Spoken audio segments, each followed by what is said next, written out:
Hello बच्चों, नमस्कार। आप सभी का वेलकम करता हूं अपने इस प्यारे से चैनल में ग्लेयर 30। आज मैं बच्चों आप लोगों से बात करने वाला हूं 11th क्लास की स्टार्टिंग कैसे करनी चाहिए और बच्चों को क्या क्या ध्यान देना चाहिए। पहली बात, जिन बच्चों ने साइंस लिया है उनको तो बधाई हो। ऑब्वियस सी बात है बेटा, साइंस एक ऐसा ब्रांच है जिसमें आपके नंबर ऑफ जो है कैरियर के स्कोप्स आपको मिल जाते हैं, क्योंकि एक बार आपने साइंस ले लिया तो आप वहाँ से बेटा आप कॉमर्स में भी जा सकते हो, आर्ट में भी जा सकते हो। ये तुम्हारे लिए काफ़ी बेनिफिटेड होता है। लेकिन जो मैं आज बात कर रहा हूँ, ज़्यादातर बच्चों का क्या रहता है कि वो जो साइंस तो ले लेते हैं, पापा के कहने पे, दोस्त हमारे जा रहे हैं उनके कहने पे ले लेंगे। ये काम बेटा गलती से मत करना। अगर आपका वाकई में अंदर से आवाज़ आ रहा है, हाँ यार मुझे साइंस लेना है, मुझे कुछ करना है, मुझे इंजीनियरिंग में जाना है, मुझे टेक्नोलॉजी में जाना है, मुझे मेडिकल में जाना है, ये आपके ऊपर पूरा निर्भर करता है। क्योंकि किसी के थ्रू अगर आप प्रेशराइज होकर ले रहे हो तो बेटा बिल्कुल काम नहीं बनने वाला है। उससे अच्छा है आप जो है अभी के अभी आर्ट या कॉमर्स ले लो, क्योंकि साइंस लेना आसान है बट जस्टिफाई करना बेटा बहुत मेहनत की जरूरत है। खास तौर पे उन बच्चों की बात कर रहा हूं जो अभी तक सीरियसली पढ़ाई नहीं किए हैं। 10th में उन्होंने हवा हवाई पढ़ लिया है और उनके नंबर भी ठीक ठाक आ गए हैं। बेटा अगर आप सेल्फ स्टडी नहीं कर पा रहे हैं तो मैं सच्चाई बता रहा हूं बेटा, आप साइंस आप मत ही लीजिए तो अच्छा होगा आपके लिए। खैर, मैं आप लोगों को आज जो पढ़ाने वाला हूं या बताने वाला हूं, इस चैप्टर का नाम है some basic concept of chemistry. और some basic concept of chemistry की शुरुआत में जो चीज़ें हैं वो आपको मैं अभी 1 बाय 1 डिस्कस करूंगा। तो आइए शुरू करते हैं। Some basic concept of chemistry, इसमें क्या क्या आता है? Some basic concept of chemistry में क्या क्या आएगा? पहली बात बेटा, इसकी शुरुआत हम करते हैं साइंस से। आखिर साइंस क्या है? आप साइंस लेने वाले हो तो साइंस के बारे में आपको मालूम होना चाहिए कि साइंस हम क्यों पढ़ें और साइंस होता क्या है। तो साइंस क्या है इसके बारे में बात करते हैं। बच्चों पहली बात आपको ये ध्यान रखना है कि science is not bounded to subject. पहली बात तो ये है, यानी साइंस एक्चुअली कोई सब्जेक्ट है ही नहीं। तो साइंस क्या चीज है? साइंस है basically method of study in systematic way. किसी भी चीज को अगर आप सिस्टमैटिक वे में पढ़ते हो on the behalf of experiment, observation and reasoning, that is called science. तो साइंस के बारे में अगर कहा जाए सिंपल सी भाषा में, ये क्या है बच्चे? Method of study in systematic way. In systematic way. और दूसरी बात क्या है, किस चीज के बिहाफ पे बेटा हम पढ़ेंगे इसको? On the behalf of experiment, observation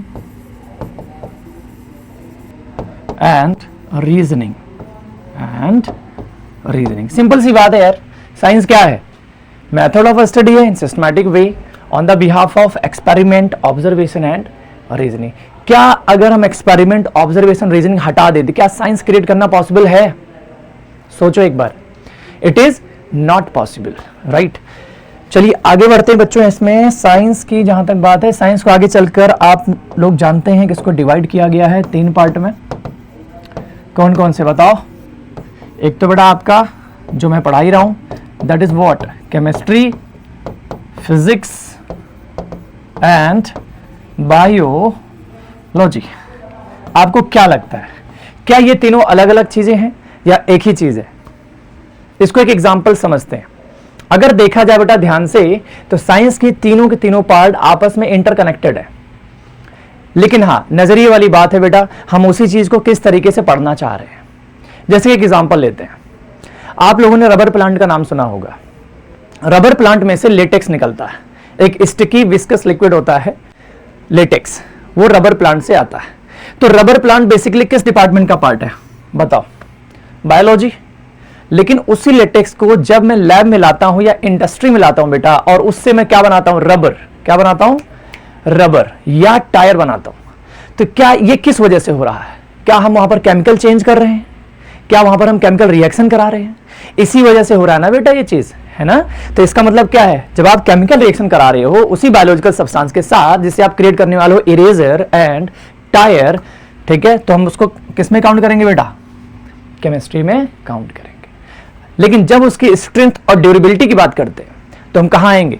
physics में आएंगे। यानी ओवरऑल कहा जाए तो साइंस हमारा जो लाइफ है वो काफी आसान बना रहा है इन 3 चीजों के माध्यम से, बायोलॉजी, केमिस्ट्री एंड फिजिक्स। समझ में आता है? चलिए अब बात करते हैं केमिस्ट्री, जो अपना सब्जेक्ट है, राइट। चलिए, तो केमिस्ट्री क्या है, इस पे बातचीत करने से पहले आपको जानना जरूरी है बेटा कि मैटर क्या है। What is matter? मैटर क्या है? तो चलो इसके बारे में बात करते हैं। एक्चुअली बेटा अगर आप इसके बहुत ही डेप्थ में जाएंगे तो आप ये पाएंगे कि जो यूनिवर्स है हमारा, उसके बनने से पहले एक्चुअली बेटा यूनिवर्स में कुछ था ही नहीं। There was empty place. आज यूनिवर्स में क्या क्या है? सोलर सिस्टम है, गैलेक्सीज है, ब्लैक होल है, number of kind of galaxies है वहां पर। सोलर सिस्टम एक नहीं बेटा, हजारों सोलर सिस्टम है हमारे इस यूनिवर्स के अंदर। ऐसा माना जाता है, साइंस ऐसा मानती है कि आज से billions of billions year ago, मतलब ये मानकर चलें उसका कोई अंत अनंत आप कह सकते हैं, जब यूनिवर्स नहीं बना था, ऐसा माना जाता है उस समय अचानक यूनिवर्स में ब्लास्ट हुआ और उस ब्लास्ट होने की वजह से एक ह्यूज अमाउंट में एनर्जी क्रिएट हुई। और वो जो ह्यूज अमाउंट में एनर्जी क्रिएट हुआ, उसने क्या करा? मैटर को ही क्रिएट कर दिया। बात समझ में आ रहा है मैं क्या कह रहा हूं? और इस थ्योरी को कहा जाता है बिग बैंग थ्योरी। और इसके कई सारे हमारे पास प्रूफ हैं, जैसे कि आज भी स्टडी में पाया गया है कि हमारा जो यूनिवर्स है वो एक्सपैंड हो रहा है। अच्छा एक बात बताओ, कहीं पर जब ब्लास्ट होता है तो वो चीज एक्सपैंड होता है या वहीं रुक जाता है? सोचो एक बार को, एक्सपैंड होता है, हाँ या ना? ऐसे ही हमारा यूनिवर्स भी आज के डेट में भी क्या हो रहा है बेटा? एक्सपैंड हो रहा है, यानी एक्सपेंशन चल रहा है, जो कि ये प्रूफ देता है कि कुछ ना कुछ पास्ट में हुआ है ब्लास्ट टाइप का, जो कि हम बिग बैंग थ्योरी के नाम से जानते हैं, जिसके बारे में काफी सारे साइंटिस्टों ने स्टडी करा है, जिसमें एक स्टीफन हॉकिंग, जो कि रिसेंट के साइंटिस्ट जिन्होंने इस पे स्टडी करा था, उन्होंने इस थ्योरी में ये बात बताई कि ब्लास्ट हुआ और उसकी वजह से बेटा एनर्जी क्रिएट हुआ और उस एनर्जी से क्या बना? मैटर बना। अगर उस एनर्जी से मैटर बना, मैटर मतलब मास, मैटर मतलब मास, ठीक है? तो अगर एनर्जी से मास बना तो energy is directly proportional to mass, हाँ या ना? और इस थ्योरी के बारे में किन्होंने बताया था बेटा? आइंस्टीन ने। और इसके हिसाब से मैं कह सकता हूं E equal to MC square. Is it fine? E equal to MC square. तो ये बोला किसने? आइंस्टीन ने। खैर वो सब बातें अपनी जगह हैं। आपको जानकारी के लिए बता दूं कि एनर्जी जो क्रिएट हुआ था बेटा वो किस में कन्वर्ट हो गया? मास में। तो जब मास बना तो क्या बन गया? मैटर बन गया। और मैटर क्या है बताओ? जिसके अंदर क्या है बेटा? मास भी है और स्पेस भी है, मतलब वॉल्यूम और मास दोनों है। अब करते हैं आगे की बात, केमिस्ट्री क्या है? What is chemistry? तो केमिस्ट्री के बारे में अगर कहा जाए, अच्छा एक बात बताओ, अगर मैं मैटर हटा दूं इस सराउंडिंग से, कुछ भी करके मैटर गायब कर दो, तो क्या हम केमिस्ट्री को कभी पढ़ पाएंगे? सोचो एक बार, अगर मैं मैटर हटा दूं तो क्या केमिस्ट्री में कुछ बचा पढ़ने के लिए? नहीं। यस और नो? सिंपल सी बात है। तो केमिस्ट्री क्या है बेटा? इट डील्स विथ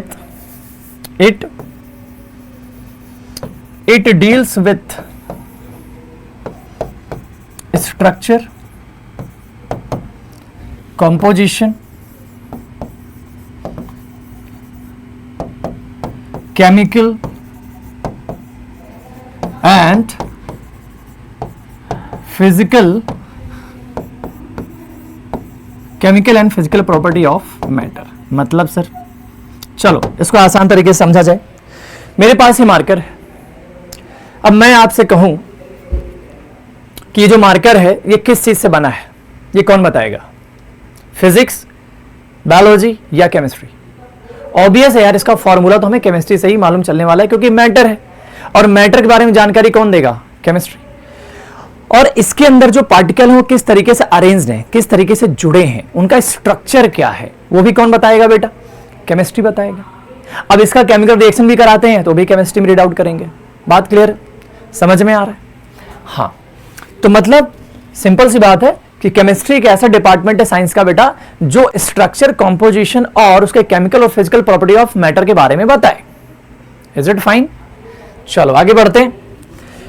अब बात करते हैं बेटा केमिस्ट्री का हमारे लाइफ में क्या यूज है, क्यों पढ़ें केमिस्ट्री यार, क्या जरूरत है केमिस्ट्री पढ़ने की? एक तो वैसे इतने सारे सब्जेक्ट हैं, ऐसा कुछ एप्लीकेशन ऑफ, बेटा हर सब्जेक्ट अपनी जगह इंपॉर्टेंट है। अगर आप जे और नीट का एग्जाम देंगे तो सिर्फ केमिस्ट्री से ही नहीं, आपको फिजिक्स भी प्रॉपर आना चाहिए, आपको बायोलॉजी पे भी अच्छा खासा कमांड होना चाहिए, मैथमेटिक्स पे भी होना चाहिए। तो हर सब्जेक्ट बेटा अपनी जगह बहुत इंपॉर्टेंट है, समझे। लेकिन मैं तो भाई देखो केमिस्ट्री का टीचर हूं और केमिस्ट्री का ही तारीफ करूंगा, सीधी सी बात है, राइट। तो चलिए केमिस्ट्री की तारीफ में पहला पॉइंट वो ये है कि जो मेडिकल इंडस्ट्री है, मेडिकल इंडस्ट्री, क्या लगता है कोरोना में किसने बचाया आपको? सोचो एक बार को, कोरोना में आपको मेजरली किसने प्रोटेक्ट किया? डेटॉल, सैनिटाइजर, पैरासिटामॉल और आपका एंटीबायोटिक्स, ये सब क्या है?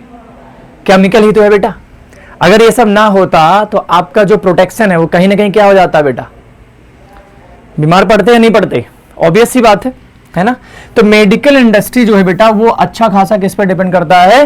केमिस्ट्री पे डिपेंड करता है। ये $1 ट्रिलियन का बेटा इंडस्ट्री है, $1 ट्रिलियन का, समझ में आता है? अच्छा, आपके सिलेबस में 2 मेडिसिन का जो है यूज बताया गया बेटा, इसको जरूर याद रखना, एग्जाम में कई बार 1 नंबर में पूछा जाता है। क्या है वो? एक तो है बेटा सिसैप्लेटिन एंड दूसरा है टैक्सोल। इसका इस्तेमाल हम करते हैं कैंसर के ट्रीटमेंट में। किसके ट्रीटमेंट में? Treatment of cancer.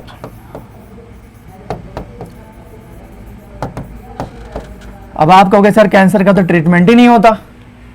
हाँ बिल्कुल सही कह रहे हैं आप, कैंसर का ट्रीटमेंट नहीं होता, लेकिन हम कैंसर को थोड़ा बहुत हम क्या कर सकते हैं? काउंटर कर सकते हैं।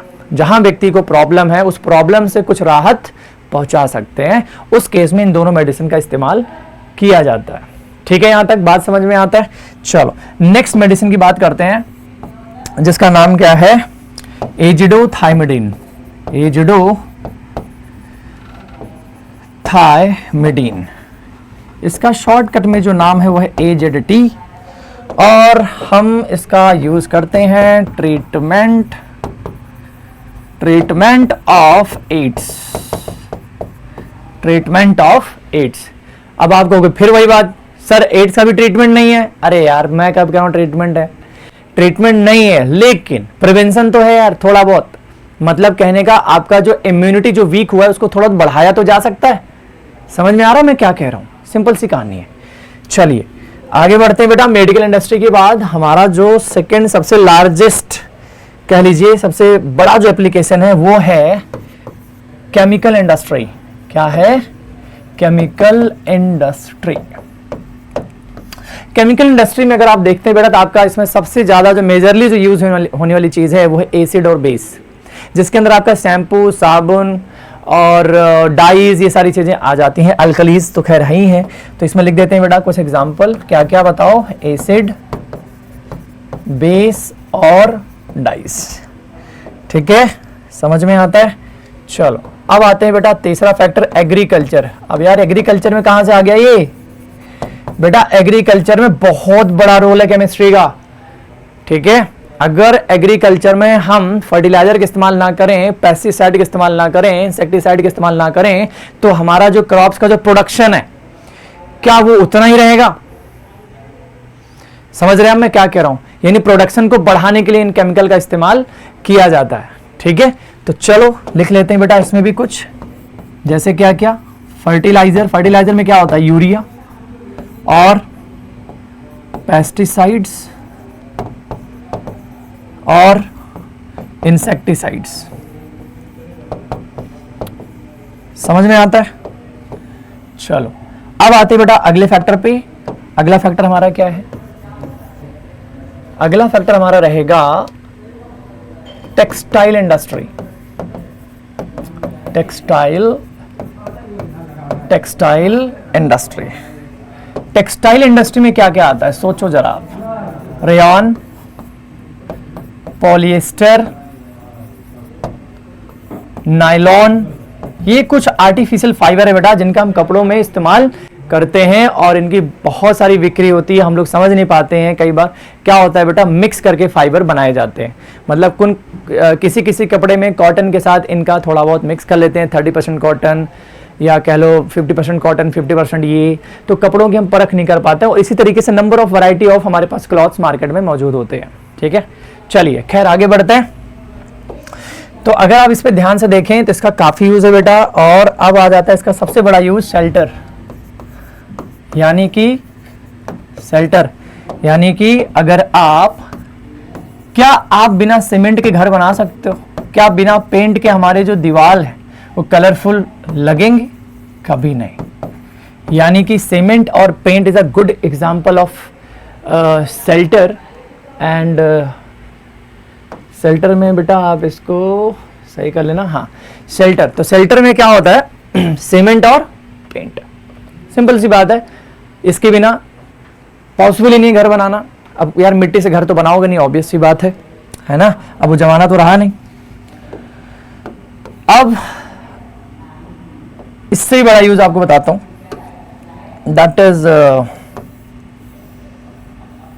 That is electronic industry. Electronic industry,